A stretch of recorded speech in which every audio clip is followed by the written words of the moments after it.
अगर आप ये मानते हो कि आपकी जिंदगी पूरी तरह आपके अपने हाथ में है, कि आप जो चाहो सोच सकते हो, जो चाहो कर सकते हो, तो वेद कहते हैं सा अविद्यायाम वर्तते, अर्थात आप अभी अज्ञान के भीतर जी रहे हो, क्योंकि कड़वा सत्य ये है 90% लोग अपनी जिंदगी नहीं जी रहे, बल्कि जिंदगी उन्हें जी रही है।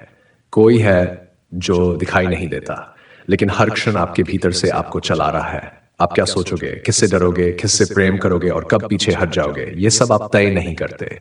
और सबसे भयानक बात जानते हो क्या? आपको इसका आभास तक नहीं है। इसीलिए शास्त्र कहते हैं बद्ध बद्ध इति न जानाति। बंधन में बाधा मनुष्य अपने बन को पहचानता ही नहीं। पहला आत्मिक प्रश्न, क्या आपने कभी ईमानदारी से अपने आप से पूछा है कि आप जानते हुए भी गलत क्यों करते हो? एक ही दुख, एक ही आदत, एक ही पीड़ा आपके जीवन में बार बार क्यों लौटाती है?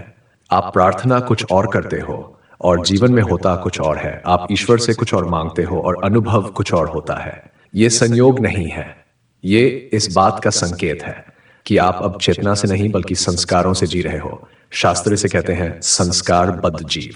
सीधे शब्दों में आप आत्मा नहीं, एक प्रोग्राम्ड शरीर बनते जा रहे हो। दूसरी बात, मन नहीं, संस्कार चलता है अब ध्यान से समझिए, जिसे आज की भाषा में सबकॉन्शियस माइंड कहते हैं। योग शास्त्र उसे चित्त कहता है, और यही चित्त आपकी जिंदगी का गुप्त शासक है। गीता कहती है चित्त ही आत्मना बंधुर, चित्त ही मित्र है और चित्त ही शत्रु। आप दिन भर में 95% निर्णय चित्त से लेते हो, लेकिन आपको लगता है आप स्वयं ले रहे हो। यही सबसे गहरी माया है। अब हम बात करते हैं इनविजिबल संस्कार, यानी अदृश्य संस्कार। आप जब बच्चे थे तब आप शुद्ध थे, लेकिन तब आप सबसे ज्यादा प्रोग्राम हुए।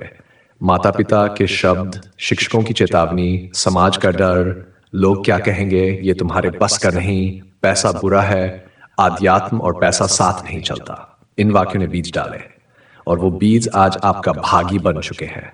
योग इसे कहता है संस्कार, और आधुनिक भाषा में इसे इनविजिबल प्रोग्रामिंग, जो दिखती नहीं लेकिन हर सांस में आपको नियंत्रित करती है।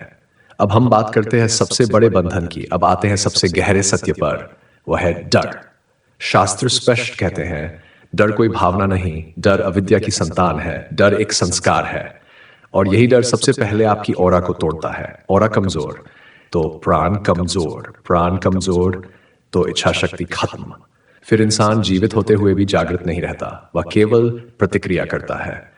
अब हम आते हैं अंतिम जागरण प्रश्न पर, और अब सबसे चौंकाने वाला सत्य, ये संस्कार आपके नहीं है, ये आपको दिए गए हैं पीढ़ियों से, समाज से, डर से, अज्ञान से। लेकिन असली प्रश्न ये है, क्या इन्हें मिटाया जा सकता है? क्या चेतना को फिर से जगाया जा सकता है? क्या मनुष्य फिर से आत्मा बन सकता है? तो इसका उत्तर है हाँ। योग, ध्यान और आत्मबोध इसी रीप्रोग्रामिंग का विज्ञान है, और यही आध्यात्मिक आगाज है। याद रखिए, ये वीडियो एक ज्ञान नहीं, ये जागरण का निमंत्रण है। अगर आपकी आत्मा ने इसमें कुछ महसूस किया है तो समझिए आप तैयार हैं। इस यात्रा के लिए इस चैनल को सब्सक्राइब जरूर कीजिए, क्योंकि आगे हम मन नहीं या माया को तोड़ेंगे। मिलते हैं इस वीडियो के अगले भाग में। मेरे इस शब्द को अब तक ध्यान से सुनने के लिए आप सभी को धन्यवाद।